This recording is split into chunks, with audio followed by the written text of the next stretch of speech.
Et bonjour à tous, je vous retrouve au potager, je suis devant ma serre Asmi, on est début mai, on est à cette période vraiment très particulière de la saison qui coupe la saison en deux. On a une première partie de la saison où on va bichonner des petits plants en pot.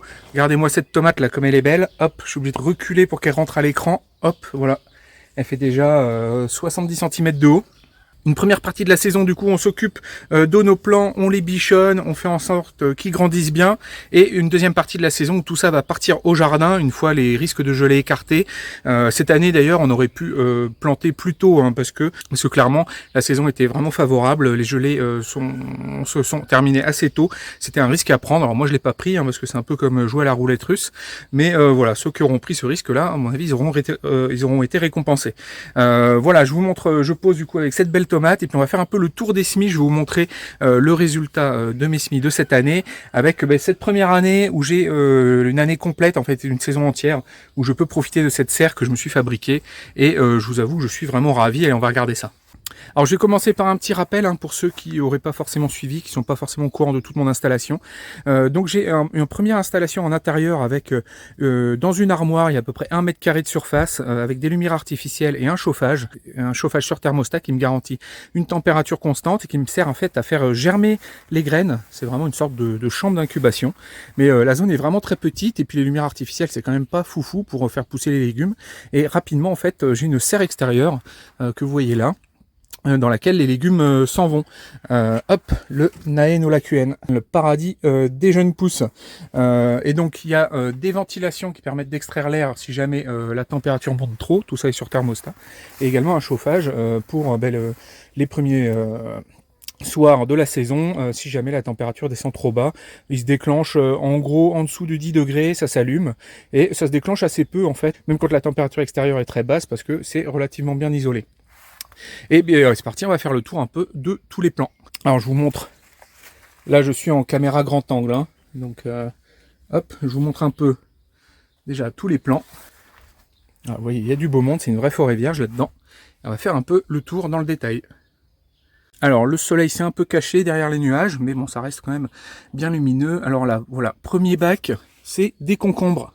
Vous voyez, ils sont beaux, ils sont grands, ils avaient filé au départ, je ne sais pas si vous vous souvenez de la vidéo sur le semis de concombre, et puis voilà, rien d'irrattrapable, et tout ça va être planté en terre. Alors ils sont déjà bien grands, comme vous pouvez le voir, et du coup ça va être parfait. Vous voyez les racines en dessous déjà qui sortent, et voilà, ça va être parfait pour être replanté au jardin.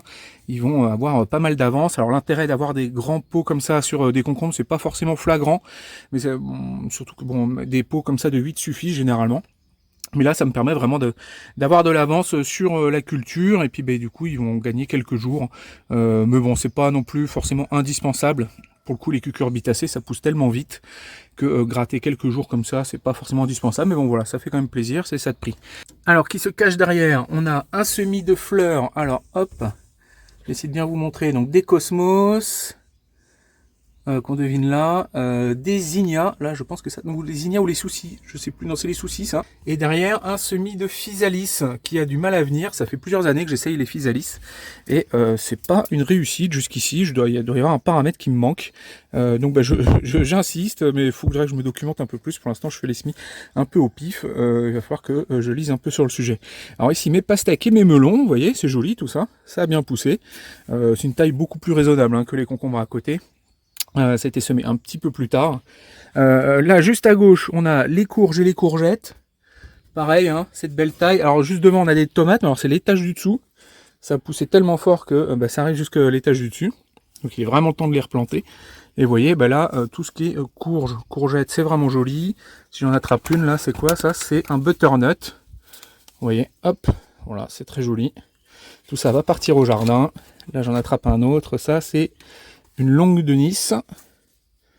Vous voyez, hop, ça c'est très beau. Alors je descends d'un étage, voilà, ici on voit des tomates et avec devant encore des concombres. Voilà, donc toujours la même session de concombres. Et ceux-là qui ont un peu moins de lumière, mais enfin qui s'en sont sortis quand même. Je pense que je vais avoir quand même beaucoup trop de plants. Encore ici, là, qu'est-ce qu'on découvre? Eh bien, on a des aubergines et quelques poivrons piments. Vous voyez, les plants sont vraiment beaux, ils sont grands. Voilà, j'en sors un. Hop, je suis obligé de reculer la caméra pour qu'on le voit en entier. Alors, il fait bien 35 cm.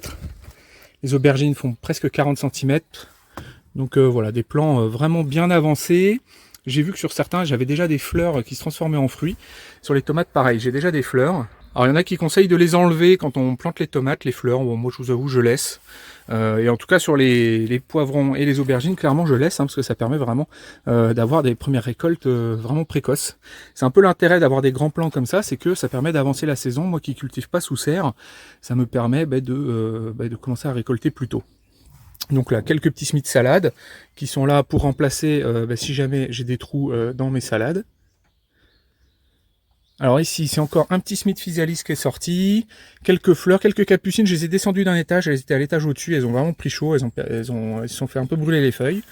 Alors en dessous, ça c'est les tomates que je vous avais montré il n'y a pas si longtemps que ça, où j'avais rempoté avec un petit peu d'engrais pour essayer de leur redonner à manger pour qu'elles tiennent jusqu'au semis. Alors on entend un peu du bazar. Qu'est-ce que c'est ça? Oh, j'ai un gros lézard vert derrière. Je vais essayer de vous le montrer. Je ne sais pas si on le voit. Ah voilà, la serre en fait est assez protégée des insectes parce que c'est un peu le paradis des lézards. Et il y a des lézards normaux, mais il y a aussi des gros lézards verts, comme on le voit ici. Regardez ça comme il est beau, on dirait quasiment un iguane. Voilà, donc ça c'est des espèces protégées, je crois que c'est une espèce rare. Alors faut pas trop, quand il est acculé comme ça, faut faire attention parce que ça peut mordre ça. Mais oui, hein, le beau bébé, je n'avais jamais réussi à l'avoir de si près. Regardez ça, je vais essayer de vous le filmer. Vous voyez ça comme il est beau?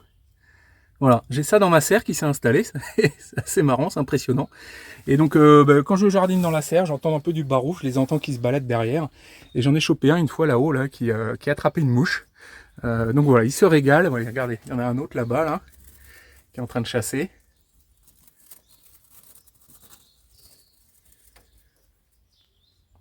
Voilà, et donc les lézards, en fait, du coup, ils se régalent et en même temps, ils me protègent ma serre contre les insectes et les problèmes. Donc voilà, mes tomates, là, dont je vous avais parlé, il est toujours là-bas, je pense qu'il a un peu peur, il est un peu coincé, il est un peu acculé. Là, vous voyez, il est vraiment temps quand même d'aller les planter. Et là, vous voyez les feuilles qui sont en train de jaunir en bas, jaunir, et en plus, voilà, qui commencent à faire ces colorations brûlées autour des feuilles, donc à la fois jaune, à la fois marron. Donc là, elles sont en carence d'un peu tout. Alors les colorations marron autour des feuilles, j'en ai d'autres là. On les voit bien là. Hop, j'enlève une feuille. Vous voyez ce genre de coloration là. Ça, c'est un signe de manque de potassium. Quand les feuilles commencent à faire des contours marrons comme ça c'est vraiment un signe de manque de potassium. Un jaunissement comme ça c'est plutôt un signe de manque d'azote. Alors sur le manque d'azote, normalement le jaunissement est général. Là, il est juste en bas, donc c'est peut-être un peu autre chose, mais enfin si je pense quand même que ça doit être sûrement un manque d'azote. Enfin bon, en tout cas, il commence à montrer certains signes de fatigue, donc il est temps de les mettre en terre. Alors là, de ce côté-là, encore des tomates, vous voyez, qui sont immenses, elles touchent le plafond. D'ailleurs là, elles commencent à être grandes, elles ont plus de lumière. Là, on voit qu'elles commencent à filer, hein, celles du fond, parce que ça manque de lumière. Donc ça, pareil, il est vraiment temps que ça parte au jardin. Ici, des poivrons et des piments, avec des aubergines aussi. Vous voyez, tout ça est très beau. Voilà, vraiment des très jolis plants. Hop, YOLO Wonder. Donc ça, c'est du plan bio, enfin, hormis que la graine est pas bio, mais sinon, c'est du plan bio de beau gabarit. Je pense qu'un plan comme ça, dans le commerce, est vendu minimum 2-3 euros. Enfin, au moins 2 euros. Donc là, je vous laisse imaginer un peu la valeur un peu de tout ça. Bon, après, voilà, je vais beaucoup en donner parce que je pense que j'en ai vraiment beaucoup trop. Mais voilà, c'est vraiment une belle réussite. Alors, souvent j'entends dire il faut pas laisser baigner les tomates dans l'eau. Alors moi j'ai tendance à vraiment arroser généreusement et ça baigne toujours dans un fond d'eau. Et comme quoi, si ça baigne dans l'eau, ça a les racines qui finissent par pourrir. Alors moi ça fait des années que je fais comme ça. Et j'ai jamais vu la moindre racine qui pourrit dessous. Vous voyez, elles ont une bonne couleur, hein, elles sont pas marron. J'ai jamais eu de soucis à ce niveau-là. Donc voilà, moi j'hésite pas franchement à laisser toujours un petit fond d'eau, enfin si de temps en temps quand même ça sèche, mais voilà, dès que moi j'aperçois qu'il n'y a plus d'eau, là voilà, là il y en a plus, mais j'ai remis de l'eau ce matin, donc là elles avaient bien soif, elles ont bien tout bu, mais souvent quand je passe et que je vois qu'il n'y a pas d'eau, j'hésite pas à en rajouter, et j'en rajoute généreusement. Ce qui fait qu'elles peuvent passer des jours entiers, voire des semaines au début avec 1 cm d'eau au fond, voire plus. Et vous voyez, hein, ça leur pose aucun problème. Elles se développent très bien. D'ailleurs, les tomates, quand on les bouture, on met carrément les boutures dans des verres d'eau et ça pousse magnifiquement. Regardez-moi cette forêt quand même, cette densité là. Je vais essayer de reculer un peu quand même pour qu'on voit mieux. Hop, avec toujours notre lézard à droite là qui n'a pas bougé. Vous voyez ça un peu? Il y a du beau monde. Alors on va passer sur les portes à gauche. Alors oui, j'ai un massif d'iris qui est juste devant les portes de ma serre, mais bon, ça dérange pas particulièrement. Alors là, on a 2 aubergines, vous voyez, avec des poivrons également. Donc là encore, on a du beau monde. Hop, regardez ça, voilà. Des beaux bébés, tout ça, ça va partir au jardin, ils vont se régaler. Alors attendez, il y en a un, je vais vous l'attraper. Voilà, on devine, là, il y a des fruits, vous voyez, qui arrivent, il y a déjà des fleurs pollinisées. Et pareil, hein, les racines en dessous, vous voyez, elles vont très bien. Pourtant, ça a beaucoup d'eau, mais ça leur pose pas de soucis. Voilà, je repasse en caméra grand angle un peu. Donc là, encore des aubergines. Voilà, poivron aubergine qu'on vient de voir. Là, c'est poivron piment. Vous voyez, des beaux bébés. Ça touche le plafond là maintenant. Hop, regardez ça. Donc là, c'est pareil. Hein, j'ai quand même beaucoup de plants. Je pense que je vais en donner parce que j'en ai beaucoup trop. Alors à ma gauche là, j'ai mon petit semis de poireaux qui se portent bien. Là derrière, 4 godets de haricots que j'ai fait, il y en a 2 qui ont germé uniquement. Ça, c'est pas tellement pour les planter, c'est pour une vidéo de semis, pour vous montrer qu'on peut également les faire en godet. Un petit pot de persil que j'ai pas encore planté là qui me reste. Alors ici on a des œillets d'Inde, là des zinnias. Voilà, pour beaucoup de fleurs ici, donc du zinnia, pas mal. Ici on a un semis de betterave, un semis de blette, un semis de basilic. Ça enchaîne encore avec d'autres betteraves, des tomates. En dessous, encore des tomates. Vous voyez, il y a du beau monde. Là encore, quasiment, elles arrivent à 80 cm, hein, les tomates. Là, toujours pareil, des tomates. Et voilà, on a fait un peu le tour. Donc voilà, c'était une petite vidéo rapide pour vous montrer l'état des semis, puis me la péter un peu, hein, je vous avoue, parce que là, vraiment, je suis vraiment super fier du résultat. Comme vous pouvez le voir, les plants sont vraiment magnifiques.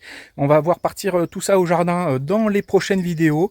J'espère que ça vous aura intéressé. N'hésitez pas à mettre un petit pouce, à vous abonner. On se retrouve également sur Potager Coach, le site web que je développe pour assister les jardiniers au potager. Et moi, je vous dis à bientôt pour une prochaine vidéo. À bientôt.